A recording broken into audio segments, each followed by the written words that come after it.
الحمد لله رب العالمين والصلاة والسلام على أشرف الأنبياء والمرسلين نبينا محمد وعلى آله وصحبه أجمعين وبعد. Donc on continue Inch'Allah l'explication en langue française du livre intitulé Haqiqatus Siyam, Haqiqatus Siyam, Cheikh al-Islam Ibn Taymiyyah al-Harrani rahimahullah ta'ala. La dernière fois on s'est arrêté, on avait vu la dernière fois que le Cheikh nous avait parlé en fait d'un hadith. Ce hadith on a vu qu'il était da'if, et donc à partir de là le Cheikh en fait il avait parlé par rapport à ce qu'il contenait, c'est-à-dire son contenu, le matn, où il avait rapporté plusieurs hadiths en fait par rapport à cela. Et ensuite il avait parlé aussi sur Masalat al-Hijama. On avait vu en fait que le Cheikh avait parlé sur le Hijama, il avait dit hadith al-Hijama, al-Hadith Aftar al-Hajim al-Mahjum.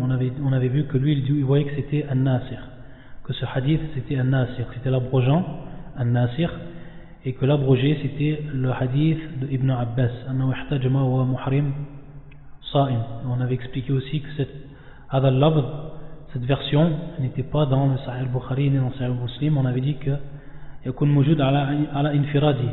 On va continuer aujourd'hui Inch'Allah. فقال رحمه الله تعالى: فإن قيل فقد ذكرتم أن من أفطر عامدا بغير عذر كان فطره من الكبائر، وكذلك من فوت صلاة النهار إلى الليل عامدا من غير عذر كان تفويته لها من الكبائر، وإنما ما بقيت تقبل منه على أظهر قولي العلماء كمن فوت الجمعة ورمي الجمار غير ذلك من العبادات المؤقتة، وهذا قد أمره بالقضاء.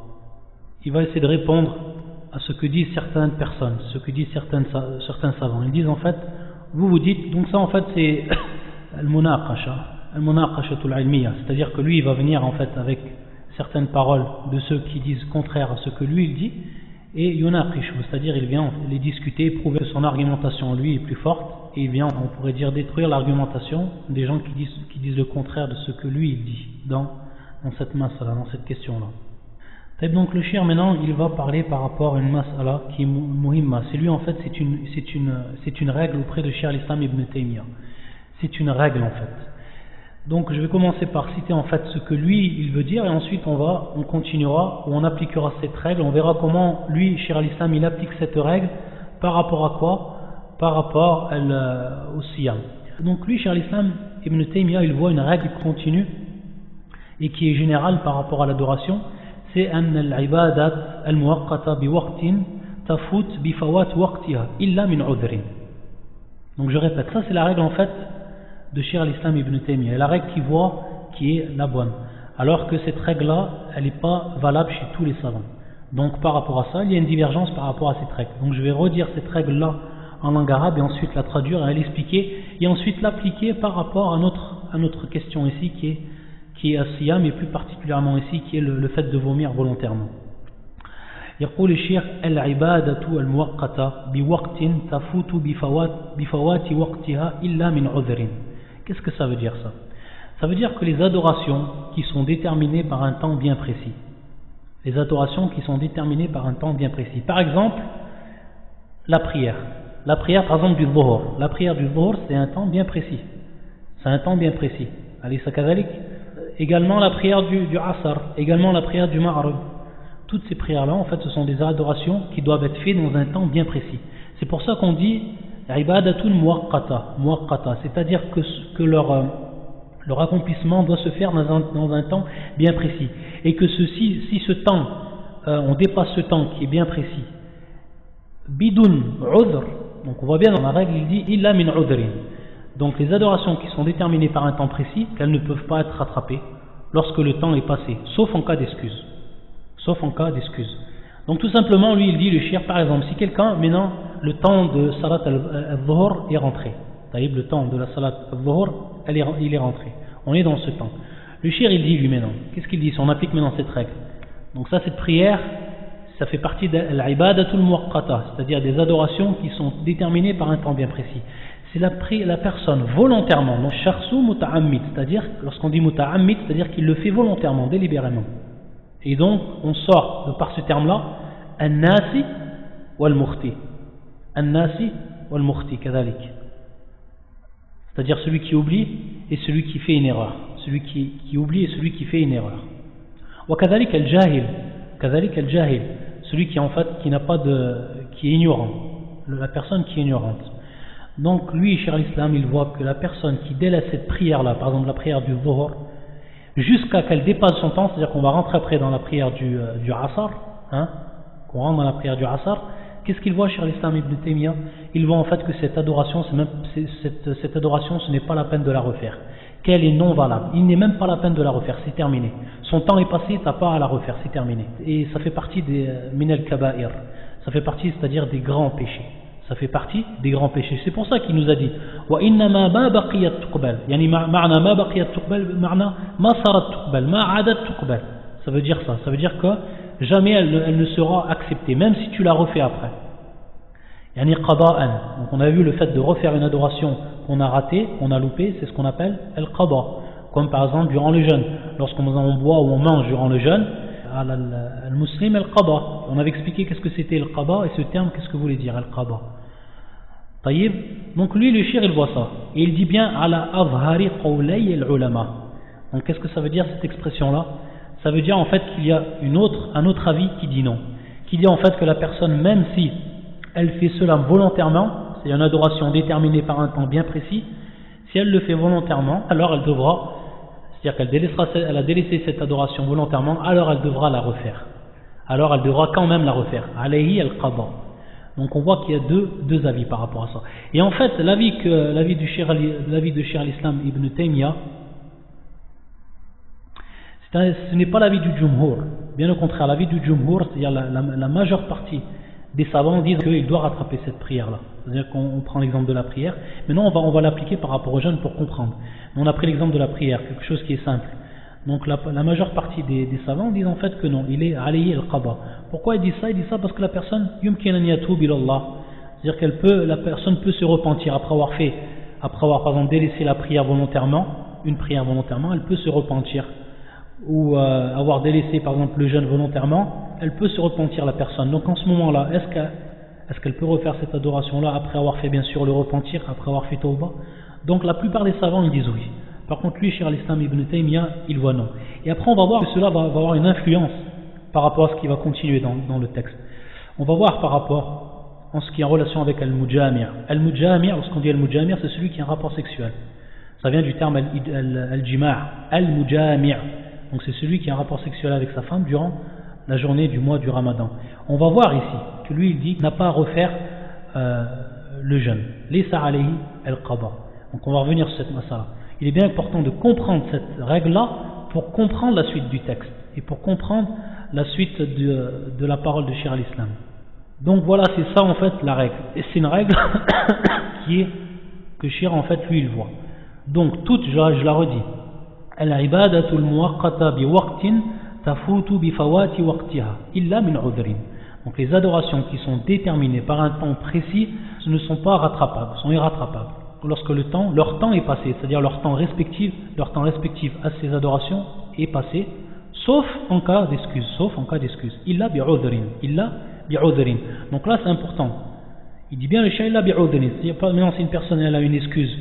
Si par exemple maintenant une personne tombe malade durant la journée du mois du Ramadan, une maladie grave, elle vient de prendre un virus, il faut obligatoirement qu'elle prenne des médicaments, fawran, c'est-à-dire directement. Alors là, à ce moment-là, c'est une udhr, c'est une excuse. Donc à partir de là, ça ne rentre pas dans la règle. Pourquoi? Parce que le shir il dit bien al-muta'ammid. Et celui, al-muta'ammid, alladhi laysa lahu udhr. C'est-à-dire celui qui n'a pas une excuse. Donc il faut bien préciser cela. Donc la personne, comme je vous ai dit, qui a par exemple délaissé son jeûne à cause par exemple d'une maladie qui lui est survenue subitement, cette personne-là, elle aura possibilité donc de faire al-qada, c'est-à-dire de refaire ce jour-là. Et ça c'est important à savoir. Pourquoi? Parce que le shir il est en train de parler d'une chose, il est en train de répondre à ceux qui sont en train de parler sur masalat al-qay, le fait de vomir volontairement. On avait vu dans le cours précédent que certaines personnes avaient un qiyas, c'est-à-dire une analogie, et que cette analogie c'était de dire que chaque chose qui sort de la personne durant le mois du Ramadan, durant la journée du Ramadan, alors ça ne fait pas rompre le jeûne. Ce qui fait rompre le jeûne, c'est tout ce qui rentre à l'intérieur du corps de la personne. À l'intérieur du corps de la personne. Ça, on avait vu cette analogie, et on a vu que c'est une parole de certains savants. C'est-à-dire qu'eux, ils disent, tout ce qui sort de l'être humain, ça ne fait pas rompre le jeûne. Le problème, lorsqu'ils disent ça, c'est que nous, maintenant, on a deux hadiths. Le premier hadith qui dit que celui qui vomit volontairement, alayhi al-qada. Donc, qu'est-ce que ça veut dire? Ça veut dire que son jeûne, il est rompu. Son jeûne, il est rompu. Et le fait de vomir, c'est quelque chose qui sort du corps de l'être humain, c'est pas quelque chose qui rentre. Taïb, comme par exemple le fait d'avoir mangé, comme le fait d'avoir bu, etc. Le vomissement, c'est quelque chose qui sort de l'être humain. Donc ce hadith, il vient contredire leur analogie. Donc comment ils ont répondu, ces savants-là, par rapport à ce hadith? Ils ont répondu tout simplement, lorsque la personne vomit, il se peut que quoi? Qu'il y a quelque chose qui rentre. Vous savez, quand il y a un vomissement, ça se peut qu'on ravale une partie du vomissement, ou même si c'est qu'un petit aliment, etc. Donc, de par cela, ils voient que ça a été donc contraire à la règle. Donc, c'est-à-dire que alayhi al-qada, ou annahu yufattir, c'est-à-dire que ça fait rompre le jeûne. Par rapport à ça, c'est ce qu'on appelle un ta'lil, yu'allilun. Ils expliquent en fait la sagesse du fait que celui qui vomit volontairement, alors son jeûne il est rompu. Ils expliquent par cela, pour en fait ne pas contredire quoi leur analogie. Par contre ensuite, le deuxième hadith donc qui vient contredire cette analogie, qui vient contredire en fait cette règle, c'est hadith al-ha'ir, c'est-à-dire la femme qui a ses menstrues. La femme qui a ses menstrues, le sang qui coule maintenant de la femme et qui va être cause de la rupture de son jeûne, c'est quelque chose aussi qui sort du corps de l'être humain. Et qu'est-ce qu'ils disent? À la khilaf al-qiyas. Ils répondent comme ça, ils répondent à la khilaf al-qiyas, c'est-à-dire c'est contraire à l'analogie, c'est-à-dire c'est une règle qui est contraire à l'analogie. Pourquoi? لأن فيه نص مستقل على خلاف القياس, c'est-à-dire qu'il y a un hadith qui est mustaqil, qui est indépendant et qui vient contredire leur qiyas. Donc ça en fait, on en fait comme une exception, mais notre qiyas, notre analogie, il reste comme il est, mais ça c'est simplement une exception. Donc le cheikh il a répondu à cela. Il avait dit, et ça en fait c'est une mas'alatun usuliyah, ça en fait c'est une question de base cela. وقد وسطنا في الأصول أنه ليس في الشريعة شيء على خلاف القياس الصحيح. C'est-à-dire qu'il n'y a rien dans la religion ou on va dire dans la législation musulmane, dans la loi musulmane qui vient contraire à l'analogie authentique, à l'analogie saine, à la saine analogie, à l'analogie authentique, al-qiyas as-sahih, comme il dit le cheikh. Donc, tout simplement, lorsqu'il nous dit ça, qu'est-ce qu'il fait, cheikh, par là? Cheikh al-Islam ibn Taymiyyah, il faut comprendre cette parole-là. Lorsqu'il dit ça, en fait, cheikh, qu'il n'y a pas d'analogie saine, qu'il n'y a pas d'analogie valable, d'analogie authentique, qui vient en fait contredire la charia, qui vient contredire la loi musulmane. Qu'est-ce qu'il veut dire par là? Qu'il veut dire en fait tout simplement votre analogie, vous qui dites tout ce qui sort de l'être humain, ça ne fait pas rompre le jeûne, c'est une analogie qui est fausse. C'est une analogie qui n'est pas bonne à prendre, tout simplement. Parce que si ça aurait été une bonne analogie, il n'y aurait pas eu la contradiction, un texte, que ce soit du Coran ou de la Sunna, en l'occurrence ici de la Sunna, c'est-à-dire hadith al-ha'id, il y a le hadith qui précise que la femme ne doit pas jeûner lorsqu'elle est en menstru, il ne serait pas venu contredire cette analogie-là. Donc c'est la preuve que la contradiction par ce hadith, ça prouve que votre analogie n'est pas bonne. Ensuite, eux, ils vont répondre. Ils disent فَقَدْ ذَكَرْتُمْ أَنَّ مَنْ أَفْطَرَ عَامِدًا بِغَيْرِ عُذْرٍ كَانَ فِطْرُهُ مِنَ الْكَبَائِرِ وكذلك من فوت صلاة النهار إلى الليل عامدا من غير عذر. Donc on revient maintenant à la règle qu'on avait dit, que les adorations qui sont déterminées par un temps précis sont irrattrapables lorsque leur temps est dépassé, sauf en cas d'excuse. Et donc il leur dit ici, celui qui vomit volontairement, est-ce qu'il a une excuse? C'est ça en fait al-masala. Est-ce qu'en fait lui il a une excuse? Et donc on va voir ensuite que le cheikh il va répondre par rapport à ça, en prenant des exemples. Que celui en fait qui vomit volontairement, dans la plupart des cas, c'est quelqu'un qui le fait parce qu'il a bel et bien une excuse. Donc le cheikh il était venu d'abord par rapport à cette règle-là pour dire que fi'lan, ça fait partie des kabaïr, celui qui laisse une adoration volontairement, ça fait partie des kabaïr et il n'a pas à refaire cette adoration. Pourquoi? Parce qu'elle ne sera jamais plus réacceptée. Et il nous avait donné aussi l'exemple kaman fawwata al-jumu'ata wa rami al-jimar, c'est-à-dire comme celui aussi qui délaisse la prière du jumu'ah, qui délaisse volontairement la prière du jumu'ah, donc il n'a pas à la refaire, d'après bien sûr l'avis du cheikh al-Islam, et aussi celui qui délaisse rami al-jimar durant le pèlerinage, c'est-à-dire le fait de jeter les petites pierres, comme tout le monde connaît. Donc, comment le cheikh lui va répondre? وهذا قد أمره بالقضاء. C'est-à-dire que le prophète sallam dans le hadith de celui qui a vomi, il dit dans ce hadith que celui qui vomit, il doit volontairement, il doit refaire son jeûne. فَلْيَقْضِ فِي اللَّفْظِ فَلْيَقْضِ فَلْيَقْضِ, c'est-à-dire qu'il refasse son jeûne, comme كما في اللفظ del hadith. Donc par rapport à ça, comment vous répondez maintenant à cela? Comment vous maintenant vous répondez à cela? Parce que le prophète sallam, ici c'est bel et bien adoration. Cette adoration là, elle est dans un temps bien précis, c'est le jeûne. Il faut que ça commence min tulu' al-fajr al-thani ila ghurub al-shams. Donc c'est une adoration qui est bien précise, le mois du Ramadan, et c'est durant le mois du Ramadan. C'est-à-dire que si ce jour-là vous ne le faites pas, si vous le délaissez muta'ammidan, c'est-à-dire volontairement, alors ce jeûne-là, vous n'avez pas à le rattraper. Vous n'avez pas à le rattraper parce que vous avez délaissé ça volontairement. Vous l'avez délaissé volontairement. Et ici, dans le hadith, qu'est-ce qu'il dit le prophète sallam? Man istaqa'a. Et man istaqa'a al-ma'na, c'est celui qui vomit volontairement. Donc il a vomi volontairement. Fawa muta'ammid. Donc comment vous maintenant vous pouvez expliquer cela ou appliquer cela par rapport à la règle que Cheikh l'Islam lui il dit, celle qu'on vient de citer? Il n'a pas rattrapé. Pourquoi? Parce qu'il a en fait vomi volontairement. Il a vomi volontairement. Fawa muta'ammid. Walladhi muta'ammid fi hadhihi al-ibada, celui qui en fait cassé son jeûne muta'ammidan en se faisant vomir volontairement, alors automatiquement il n'a pas rattrapé son jeûne. Alors que dans la parole du prophète, falyaqdi, c'est-à-dire il a rattrapé son jeûne, qu'il rattrape son jeûne. Donc ça vient contredire cette règle-là que Cheikh l'Islam lui il voit. Donc lui en fait le Cheikh il va répondre tout simplement. Il va répondre en fait à leur argumentation. Cette argumentation ja'al yubtil hadhihi al-qa'ida, vient en fait pour annuler cette règle-là. Qu'est-ce qu'il dit maintenant le Cheikh? قد روي في حديث المجامع في رمضان أنه أمره بالقضاء قيل هذا إنما أمره بالقضاء لأن الإنسان إنما يتقي لعذر. طيب. Et aussi ils vont venir, ces savants-là, ils vont venir aussi avec une deuxième chose. Ils viennent avec le problème donc du vomissement volontairement. Comme vous le savez, في حديث أبي هريرة, le compagnon qui est venu voir le prophète sallam et qui lui a dit qu'il avait halakt, c'est-à-dire j'ai fait un acte de perdition, je suis perdu. Et donc, vous savez que cette personne-là a expliqué au prophète sallam qu'il a fait un acte sexuel avec sa femme volontairement, durant quoi? Durant le jour du Ramadan. Durant le jour du Ramadan. Donc, qu'est-ce qu'ils disent? Ils disent que le prophète sallam lui a obligé de refaire ce jour-là. وقد روي في حديث المجامع في رمضان أنه أمره بالقضاء يعني أنه يعني النبي صلى الله عليه وسلم. C'est-à-dire que le prophète sallam lui a dit de refaire le jour où il a eu un rapport sexuel avec sa femme. Donc ça aussi ça vient contredire. Pourquoi ça vient contredire? Parce que si la personne fait maintenant délibérément un acte sexuel avec son épouse durant le jour du Ramadan, fawa ta'ammada, c'est-à-dire qu'il a fait ça volontairement, et donc son jeûne du mois du Ramadan ou son jeûne de ce jour-là, il n'a pas à le refaire. Si maintenant on reprend votre règle, il n'a pas à le refaire. Donc pourquoi le prophète sallallahu alayhi wa sallam faqad ruya? Donc on va voir en fait qu'il y a un irtilaf, il y a un grand irtilaf par rapport à ça. On va revenir à cette masala, c'est important parce que ça rentre aussi fi fiqh as-siyam, ça rentre dans la jurisprudence du siyam. Donc dans une des versions, le prophète sallallahu alayhi wa sallam lui a dit de refaire son jeûne, c'est-à-dire falyaqdi. Wal qada, on a dit c'est donc refaire. Ici bien sûr le jeûne. Ensuite il répond au shirk, qil hadha innama amaru bil qada li anna al-insan innama yataqayya'u li'udhrin. Le shirk commence à répondre à la première argumentation. Il dit tout simplement, le prophète sallallahu alayhi wa sallam fait le hadith faman istaqa'a falyaqdi, c'est-à-dire celui qui volit volontairement qu'il refasse son jour. Pourquoi?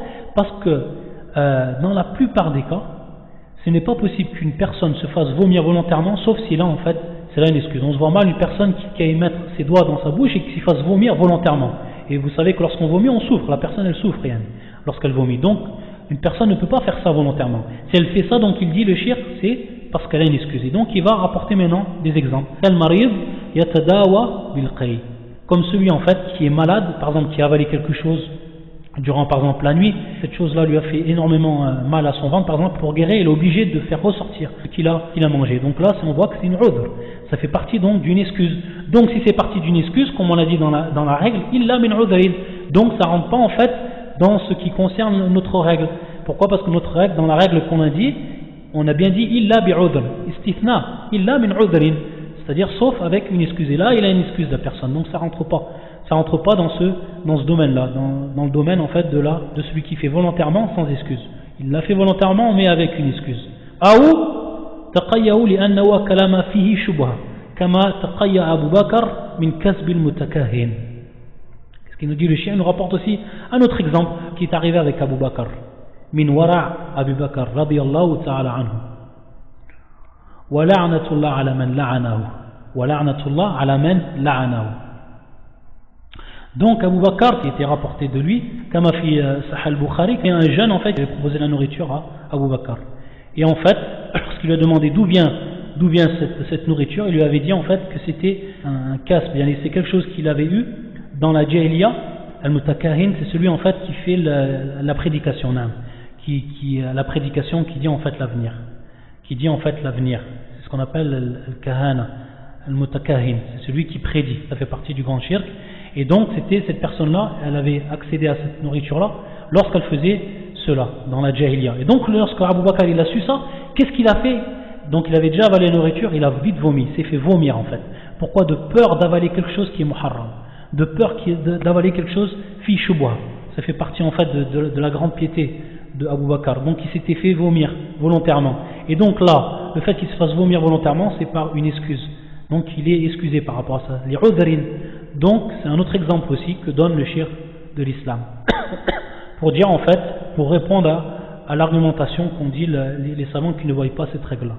Ensuite il dit, donc il va expliquer وإذا كان المتقي معذورا كان ما فعله جائزا وصار من جملة المرضى الذين يقضون ولم يكن من أهل الكبائر الذين أفطروا بغير عذر. Et non. Donc qu'est-ce qu'il dit? Il dit donc tout simplement la personne qui vomit par une excuse, elle a fait quelque chose qui lui était permis. C'est permis parce que pourquoi elle a une excuse? Donc par rapport à la religion, c'est permis qu'elle vomisse. Dans ce cas-là, les cas comme il a donné à titre d'exemple, pourquoi? Parce que c'est permis. C'est-à-dire, il fait partie de ceux qui rentrent dans les malades, dans ceux qui sont malades et qui en fait ont la possibilité de rattraper leur jour. Ils cassent leur jeûne et ensuite ils peuvent le rattraper, comme dans le verset du Coran. Taïb. Donc maintenant j'espère que c'est clair pour cela. Ensuite, Yaqul le Cheikh. Il a répondu pour ce qui était, donc il défend sa règle le Cheikh l'Islam. Et maintenant il va répondre, il a répondu par rapport à celui qui a vomi volontairement, et maintenant il va répondre pour celui qui a fait quoi? Qui a fait un acte sexuel volontairement. فيقول وأما أمره للمجامع بالقضاء فضعيف ضعفه غير واحد من الحفاظ وقد ثبت هذا الحديث من غير وجه في الصحيحين من حديث أبي هريرة ومن حديث عائشة ولم يذكر أحد أمره بالقضاء ولو كان أمره بذلك لما أهمله هؤلاء كلهم وهو حكم شرعي يجب بيانه ولما لم يأمره به دل على أن القضاء لم يبق مقبولا منه وهذا يدل على أنه كان متعمدا للفطر لم يكن ناسيا ولا جاهلا طيب جميل. Il va tout simplement répondre, on a vu la deuxième argumentation qui vient contredire cette règle par les savants qui ne voient pas bien sûr cette règle. Qu'est-ce qu'ils disent? Il dit aussi, il y a la question de celui qui a eu un rapport sexuel durant la journée du mois du Ramadan avec sa femme. Donc ils disent que le prophète sallallahu alayhi wa sallam lui a obligé de refaire cette journée, de refaire ce jour où il a eu un rapport sexuel.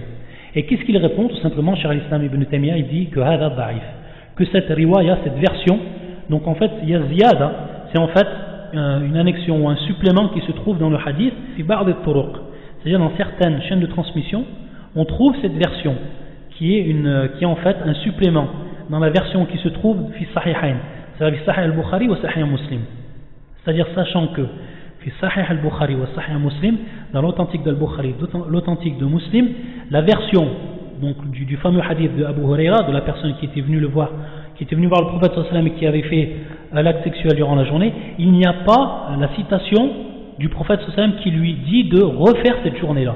Ça veut dire que le prophète sallallahu alayhi wa sallam bayyana lahu al-kaffara, c'est-à-dire qu'il lui a mis en évidence l'expiation qu'il avait à faire, mais il ne lui a pas dit dans le hadith, donc dans la version qui se trouve dans les deux authentiques, il ne lui a pas dit le prophète sallallahu alayhi wa sallam de refaire ce jour-là. Donc cette version-là, elle se trouve dans d'autres recueils, en dehors des deux authentiques. Donc est-ce que cette version maintenant, elle est authentique ou pas? Donc qu'est-ce qu'il dit le cheikh? C'est-à-dire elle est faible. amruhu sallallahu alayhi wa sallam, le fait que le prophète sallam lui a obligé de refaire cette journée-là, c'était quelque chose qui est faible. C'est-à-dire, la yathbut 'inda kathirin min al-huffaz. Donc c'est ce qu'il dit. Da'afu ghayru wahid min al-huffaz. Wal huffaz, c'est le jam hafiz. Wal hafiz, c'est celui bien sûr qui a pris un très très grand nombre de hadiths, un savant dans la science du hadith, et qui a pris un très très grand nombre de hadiths du prophète sallallahu alayhi wa sallam. Donc qui a une très très grande connaissance de la sunna, de par en fait sa mémorisation d'un très très grand nombre de hadiths. Donc c'est ce qu'on appelle al-hafiz wa jam'u al-huffaz. Al-huffaz. Donc il dit que beaucoup de ces gens-là, beaucoup de ces savants disent en fait que cette version n'est pas bonne. وقد ثبت هذا الحديث من غير وجه في الصحيحين. Donc comme je vous ai expliqué, ce hadith il se trouve bien sûr dans les deux authentiques. من حديث أبي هريرة وكذلك من حديث عائشة. C'est-à-dire que c'est un hadith qui est rapporté également par Aïcha radiyallahu ta'ala anha. Et il nous dit donc le shir وَلَوْ كَانَ أَمَرَهُ بِذَلِكَ مَا أَهْمَلَهُ هَؤُلَاءِ كُلُّهُم. Donc qu'est-ce qu'il veut dire par là? Il veut dire que si le prophète sallallahu alayhi wa sallam avait dit cette phrase-là, ça c'est une phrase qui est importante, c'est pour ça qu'il dit وَوَا حُكْمٌ شَرْعِي يَجِبُ بَيَانُ. C'est-à-dire c'est une règle en fait. Si le prophète sallallahu alayhi wa sallam lui dit, il lui oblige de refaire ce jour-là, c'est donc un hukm shar'i, c'est une loi législative. C'est une loi législative, c'est un statut législatif. Donc il faut, tous ces gens-là, tous ceux qui ont rapporté le hadith, et particulièrement ceux qui se trouvent, les chaînes de transmission qui se trouvent dans les deux authentiques. Et on sait que l'imam al-Bukhari et l'imam Muslim ont choisi les rapporteurs qui sont les plus authentiques. C'est pour ça que leurs livres, l'authentique de l'imam Bukhari et l'authentique de l'imam Muslim, sont considérés comme les livres les plus authentiques. Sont considérés comme les livres les plus authentiques, et même Sahih al-Bukhari, il est même encore plus authentique. Il est même encore plus authentique, comme cela est connu de beaucoup de gens de science. Ala kulli hal, il nous dit, le shir, rahimullah, si le prophète il avait dit cette parole-là, automatiquement, ces gens-là n'auraient pas délaissé cette parole, ils l'auraient rapportée. Ensuite, il dit, وَلَمَّا لَمْ يَأْمُرْهُ بِهِ دَلَّ عَلَى أَنَّ الْقَضَاءَ لَمْ يَبْقَ مَقْبُولًا مِنْهُ.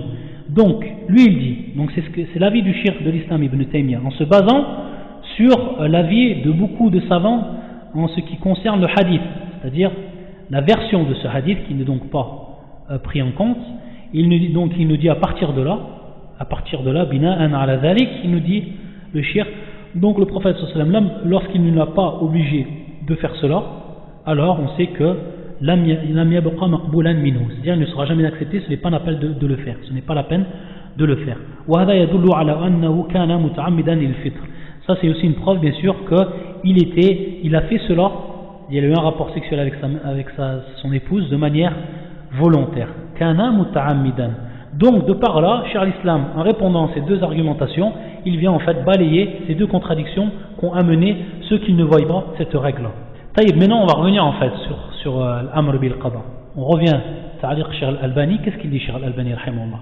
Donc vous savez, Cheikh al-Albani aussi ça a été dans notre siècle, alhamdulillah, qu'Allah Azza wa Jalla a placé cette science, la science du hadith, chez certaines personnes, et que ces gens-là, une parfaite maîtrise de cette science, alhamdulillah, hadha min fadlillah ala al-ummah, ça c'est en fait une grâce, une faveur d'Allah Azza wa Jalla sur cette communauté. Et parmi ces gens-là, Cheikh al-Albani rahimahullah, qui était l'un des très grands savants du hadith à notre époque, et qui par ses livres et par ses jugements et par son ijtihad a marqué la science de l'islam, a marqué l'histoire de la science musulmane. Donc qu'est-ce qu'il dit, Cheikh? Yaqul fihi nazar. Fihi, qu'est-ce que ça veut dire ça, fihi nazar? Ça c'est une expression qui est jamil, ibaratun jamila wa latifa min ahli al-ilm. Ça en fait c'est une expression qu'utilisent les gens de la science pour contredire en fait la parole d'un autre savant, d'un autre grand savant. Qu'est-ce qu'ils disent? Fihi nazar. De ce qu'il a dit, cela est à revoir. Fihi nazar. Le Cheikh al-Albani rahimahullah, il répond à Cheikh al-Islam, mais en employant en fait une ibara et douce. Et on comprend de par cette parole-là de Cheikh al-Albani qu'il va en fait contredire, ou qu'il vient contredire en fait Cheikh al-Islam dans ce qu'il dit. C'est-à-dire par rapport à la version qu'il voit que lui, elle est faible. Faqad dhakarahu aktharun min wahid. Il y a plus d'un rapporteur qui sont venus en fait rapporter que le prophète sallam a obligé la personne à refaire son al-qada, à refaire ce jour-là. Ensuite donc le shir, on ne va pas rentrer dans les détails parce que le shir ensuite il parle longuement, il rapporte en fait comme fil Bayhaqi وكذلك عند الدارقطني. Il va rapporter en fait plusieurs chaînes de transmission qui viennent apporter cette version-là. Donc le shir, il va rapporter plusieurs versions, et ensuite il dit à la fin, فَمَاذَا يَحْصُلْ يَرْتَقِي إِلَى الصِّحَّةِ, c'est-à-dire qu'il va devenir en fait بِمَجْمُعْ طُرُقِهِ, c'est-à-dire par l'ensemble de ces chaînes de transmission, hadithun hasan, lakin hasan li ghayrihi, hasan li ghayrihi. Qu'est-ce que ça veut dire hasan li ghayrihi? C'est-à-dire qu'il est hasan, il n'est pas hasan, donc acceptable de par sa propre chaîne de transmission, mais il est acceptable ce hadith de par l'ensemble des chaînes de transmission qui sont toutes faibles, mais dont la faiblesse n'est pas très forte, n'est pas très importante. Donc de par cela, le hadith devient en fait hasan li ghayrihi, et c'est en fait le plus bas degré dans le hadith authentique. C'est-à-dire, vous savez que le hadith authentique, il a plusieurs degrés d'authenticité, et ça c'est le plus bas degré. Al-hadith al-hasan li ghayrihi. Lorsqu'une personne voit un hadith qui est ba'if, mais dont on voit par exemple un des rapporteurs de la chaîne de transmission n'est pas très très faible, c'est-à-dire donc il ne faut pas que la yastarjil, c'est-à-dire qu'il ne va pas vite, ils disent bisura hadha hadithun da'if. Pourquoi? Parce qu'il peut avoir plusieurs chaînes de transmission. Simplement, si lui en plus il n'a pas étudié toutes les chaînes de transmission, il n'a pas revu tous les recueils de hadith, il n'a pas le droit de dire en fait que ce hadith il est da'if. Simplement lui il doit dire, celui qui yahkum ala hadha al-isnad, yaqul isnaduhu da'if, isnaduhu da'if. ففرق بين الإسناد, lorsqu'on dit al-isnad da'if ou al-hadith da'if. Pourquoi? Lorsqu'on dit que la chaîne de transmission est faible, ça ne veut pas dire que le hadith lui-même, c'est-à-dire al-matn, le contenu il est faible. Non, ça se peut que la chaîne de transmission est faible comme on l'a vu ici, mais qu'il y a d'autres hadiths ou d'autres chaînes de transmission qui vont venir en fait appuyer, renforcer cette chaîne et qui vont faire devenir le hadith hasan li ghayrihi. Donc c'est pour ça il nous faut, surtout celui qui n'a pas en fait une grande expérience dans la science du hadith et qui n'a pas la grande capacité de revenir à tous les recueils du hadith, que ce soit le Sunan et les autres, alors il devra se contenter d'unir à l'isnad ou da'if, c'est-à-dire lui la chaîne de transmission qu'il a vue par rapport à ce hadith elle est faible, rien d'autre. Mais ça ne veut pas dire que le hadith en lui-même farq bain al-hadith al-da'if wa bain al-isnad al-da'if. Cheikh Al-Albani, après avoir rapporté, comme je vous ai dit, plusieurs chaînes de transmission, il rapporte la parole de Ibn Hajar al-Asqalani. Donc comme je vous ai dit, Ibn Hajar al-Asqalani c'est un des grands savants fil hadith, wa bal imam fil hadith, c'est un grand imam dans le hadith, même que certains savants comme Cheikh Rabi' al-Madkhali kana yaqul lawla yani awwala ba'd as-sifat la haqqa an yusamma Cheikh al-Islam. C'est-à-dire Cheikh Rabi' quand il disait que s'il n'avait pas eu certaines interprétations, comme vous savez que Ibn Hajar al-Asqalani, comme a fait Fath al-Bari, dans l'explication de Sahih al-Bukhari, il est tombé en fait dans certaines interprétations des attributs d'Allah Azzawajal, des attributs d'Allah Azzawajal, kama awwala al-yad bil-qudra, comme il a interprété la main d'Allah Azzawajal par la puissance al-qudra. Donc lui il est tombé, Ibn Hajar al-Asqalani, il est tombé dans certains, de par son ijtihad, de par son effort d'interprétation, il est tombé dans certaines interprétations. Donc Cheikh Rabi' disait, s'il n'était pas tombé dans certaines interprétations, on aurait pu dire en fait que c'était en fait le shir de l'islam lui aussi.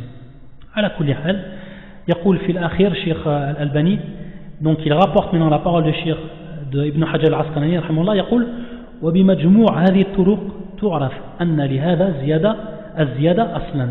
C'est-à-dire que de par l'ensemble de toutes ces chaînes de transmission, on sait donc que cette ziyada, comme je vous ai dit, c'est un complément qui se trouve dans le hadith, il a en fait un as, c'est-à-dire qu'il a, lorsqu'on dit un as, il a une base. Donc qu'est-ce qu'il veut dire par là, Ibn Hajar al-Asqalani? Que cette ziyada, elle a un as, c'est-à-dire qu'elle est prise en compte, et c'est donc l'avis de Cheikh Al-Albani que ce complément il est pris en compte. Pourquoi? Parce que beaucoup de rapporteurs l'ont rapporté. Et le fait de dire que cette ziyada, ce complément n'est pas dans Fi Sahih al-Bukhari, ou n'est pas aussi Fi Sahih al-Muslim, ça ne veut pas dire qu'elle n'existe pas. Pourquoi? Parce que, comme on sait, l'imam al-Bukhari et l'imam Muslim n'ont pas voulu, lorsqu'ils ont écrit leur authentique, n'ont pas voulu réunir tous les hadiths, et n'ont pas voulu réunir toutes les chaînes de transmission. Ça rentre pas fi shart al-kitab, ça rentre pas en fait dans la condition de leur livre. Ils n'ont pas voulu ce qu'on appelle al-isti'ab. Al-isti'ab, c'est le fait de réunir tous les hadiths sahih. Non. Donc on sait qu'il y a d'autres hadiths qui sont sahih, et même d'autres chaînes de transmission, d'autres versions des hadiths qui sont présentes fi Sahih al-Bukhari qui sont également authentiques. Donc le fait de dire ça ça ne veut pas dire que ce complément n'a pas en fait un as, c'est-à-dire n'a pas une base, il n'est pas pris en compte, comme nous le dit bien entendu Ibn Hajar al-Asqalani, il a été d'accord avec lui, Cheikh al-Albani. Donc, de par là, maintenant, qu'est-ce qu'on va se rendre compte? On se rend compte de quoi? Lorsqu'on sait maintenant que cette ziyada, elle est prise en compte, elle est acceptable, après l'étude de la science du hadith, qu'est-ce qu'on va se rendre compte maintenant? On va se rendre compte en fait que cela vient en contradiction avec la règle qu'il a établie, qu'il voit lui, Cheikh al-Islam ibn Taymiyyah, c'est-à-dire la première règle, al-ibadatul muwaqqata bi waqtin tafutu bi fawati waqtiha illa min udhrin. Pourquoi? Parce que dans ce hadith-là, le prophète sallallahu alayhi wa sallam, donc al-lafz al-mawjoud, je peux la citer, c'est la parole en fait du prophète sallallahu alayhi wa sallam, iqbi yawman makana, iqbi yawman makana, c'est-à-dire refais un autre jour ce jour-là, c'est-à-dire rattrape ce jour-là un autre jour, c'est-à-dire après le mois du Ramadan, tu devras rattraper ce jour-là. Donc ça c'est la parole du prophète sallallahu alayhi wa sallam. Donc cette parole du prophète sallallahu alayhi wa sallam, elle vient en fait en contradiction avec quoi? Avec la règle que nous dit maintenant le shirk, que chaque adoration qui sont dans un temps bien précis ne sont pas rattrapables. On ne peut pas les rattraper lorsqu'on, bien sûr, on les délaisse de façon volontaire.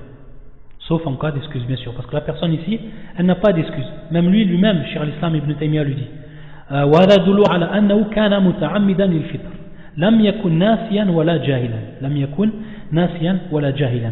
Donc en fait, cette version du hadith, elle vient en fait barrer la route à cette règle qu'il a mis en place. Parce que le prophète sallallahu alayhi wa sallam, ici, bien au contraire, il lui a dit donc de refaire ce jour-là, alors qu'il était muta'ammid. Ensuite, il dit wal mujami' an-nasi. Wal mujami' an-nasi. Donc maintenant, on a vu ça, c'était pour fi haqq al-mujami' al-muta'ammid, c'est-à-dire celui qui avait un rapport sexuel muta'ammidan. Donc on a vu qu'alayhi al-qada wal-kaffara, alayhi al-qada wal-kaffara. Donc il doit refaire ce jour-là, hein, et il doit aussi faire l'expiation. Il doit expier. Ça c'est pour celui qui est muta'ammid. Amma al-mujami' an-nasi, pour celui qui a un rapport sexuel avec sa femme et qui a oublié en fait que c'est le jour du Ramadan. Ça peut arriver. Ça peut arriver que la personne en fait elle oublie, par exemple après le Fajr, directement après le Fajr elle se réveille et elle oublie en fait que c'est le jeûne du mois du Ramadan. Et sa femme aussi oublie que c'est le jeûne du mois du Ramadan, et tous les deux ils font ce qu'ils font. Donc qu'est-ce qui se passe ici en état d'oubli? يقول الشيخ رحمه الله فيه ثلاثة أقوال في مذهب أحمد وغيره ويذكر 3 روايات عنه. Il nous dit donc qu'il y a 3 madhahib, il y a 3 en fait avis par rapport à cette mas'ala, par rapport à celui qui fait un acte sexuel nasiyan, c'est-à-dire par oubli. Il dit aussi qu'il y a 3 avis chez l'imam Ahmed. On voit qu'il y a 3 avis chez l'imam Ahmed, et ça on avait parlé masalat al-riwayat عند l'imam Ahmed, يعني أقوال عند l'imam Ahmed, ça on avait déjà parlé, on n'y revient pas dessus. Donc la première, إحداها لا قضاء عليه ولا كفارة وهو قول الشافعي وأبي حنيفة والأكثرين. والثانية عليه القضاء بلا كفارة وقول مالك. والثالثة عليه الأمرين والمشهور عن أحمد.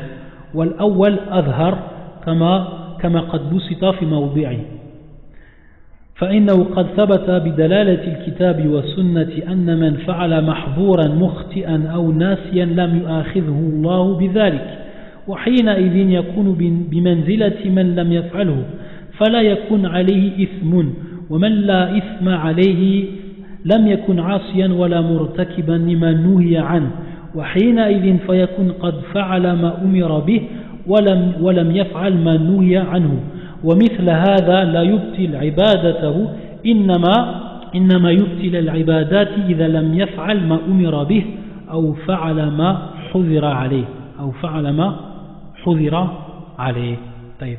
Donc maintenant tout simplement le cheikh il va rapporter 3 avis par rapport à celui qui a un rapport sexuel involontairement, c'est-à-dire en oubliant. Il dit la première لا قضاء عليه ولا كفارة وهو قول الإمام الشافعي وأبي حنيفة والأكثرين, c'est-à-dire جمهور العلماء. Il y a la plupart des savants, et c'est la parole de l'imam Shafi'i, et c'est la parole de l'imam Abu Hanifa, rahmatullah ala al-jami', ils disent en fait que cette personne-là, la qada alayhi wa la kaffara. Donc qu'est-ce que ça veut dire? Qu'elle n'a pas à rattraper son jour et elle n'a pas à expier. Elle n'a pas à rattraper son jour, elle n'a pas à expier. Donc eux, ils voient en fait, par rapport à cela, et par rapport au hadith, que le hadith, il est simplement fi haqq al-muta'ammid, faqat.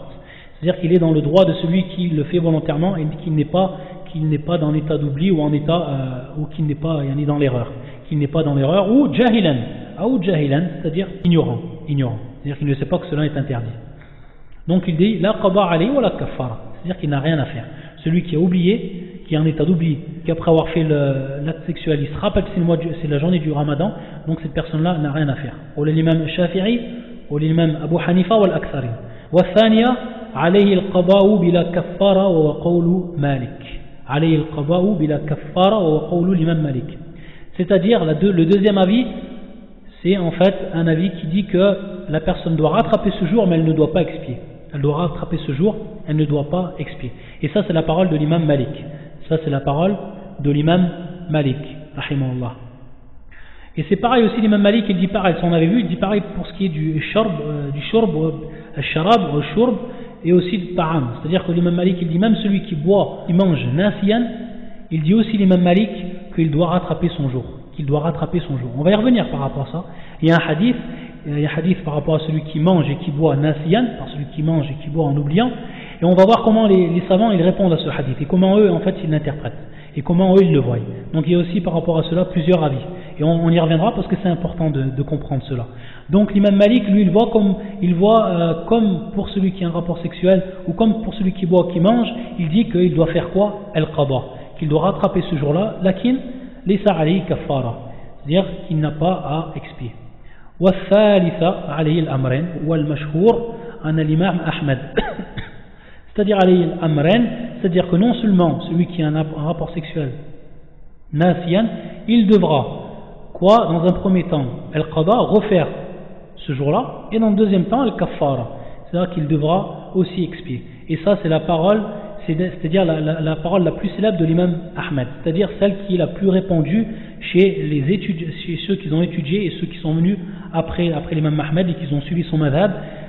Donc il faut savoir donc que ça c'est la parole la plus répandue de l'imam Ahmed rahimahullah. Et on se rappelle que le cheikh il a dit qu'au début il y avait 3 avis par rapport à l'imam Ahmed sur cette masala. Ensuite yurajjih al cheikh, c'est-à-dire que lui il va prendre l'avis qui lui paraît le plus fort. Fayaqul al-awwal adhar, c'est-à-dire que le premier c'est ce qui est le plus apparent. Lorsqu'il dit plus apparent, c'est-à-dire le plus fiable, la plus proche de la bonne réponse. Et tout simplement il va nous dire, donc je ne relis pas ce qu'a dit le cheikh, on l'a déjà lu, il nous dit tout simplement